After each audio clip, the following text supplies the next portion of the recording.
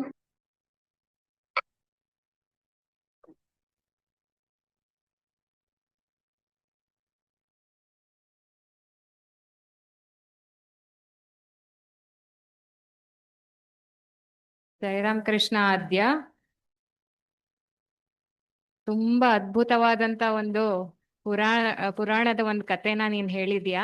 ಭಗವಂತನ ನಾಮ ಜಪದ ಅಡ್ವಾಂಟೇಜ್ ಏನು ಅನ್ನೋದನ್ನ ನೀನ್ ತಿಳಿಸ್ಕೊಟ್ಟಿದೀಯಾ. ಮಕ್ಕಳ ಸಂಘದ ಪರವಾಗಿ ಆದ್ಯಾಗೆ ಧನ್ಯವಾದಗಳು. ಸಂಡೇ ಕ್ಲಾಸನ್ನ ಎಂಡ್ ಮಾಡೋಣ. जय श्री गुरु महाराज जी की जय, जय श्री महामाई की जय, जय श्री स्वामी जी महाराज जी की जय. ಕ್ಷಮಿಸಿ, ಇವತ್ತು ಡಮ್ ಶರಾಟ್ಸ್ ನಮ್ಮ ಆದ್ಯ ಮಾಡ್ತಾ ಇದ್ದಾಳೆ. ಆದ್ಯ ಇವತ್ತು ಯಾವುದು ಇದನ್ನ ಡಮ್ ಶರಾಟ್ಸ್ ನ ತೋರಿಸ್ತಾಳೆ ಅನ್ನೋದನ್ನ ನಾವು ನೋಡೋಣ.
ಜಯರಾಮ್ ಕೃಷ್ಣ ಆದ್ಯ ತುಂಬಾ ಆ, ದೊಡ್ಡ ಸಂಭಾಷಣೆನೇ ಇದೆ ಅದರಲ್ಲಿ.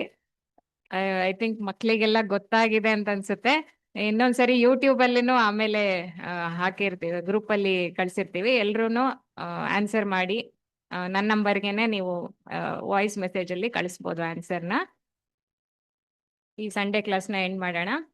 ಜೈ ಶ್ರೀ ಗುರು ಮಹಾರಾಜ್ ಜಿ ಕಿ ಜೈ. जय श्री महामाई की जय. जय श्री स्वामी जी महाराज जी की जय.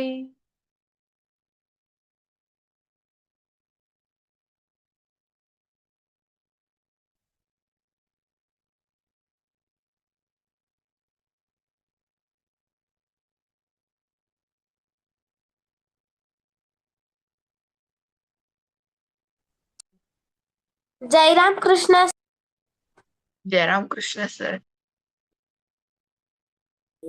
जयराम कृष्ण सर. जयराम कृष्णा सर.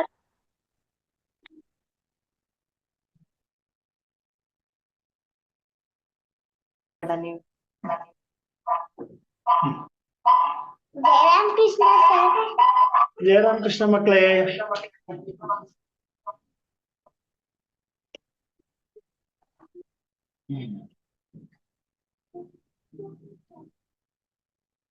लोचन ಅಂತ ಜಯರಾಮ್ ಕೃಷ್ಣ ಸರ್. जयराम कृष्ण सर.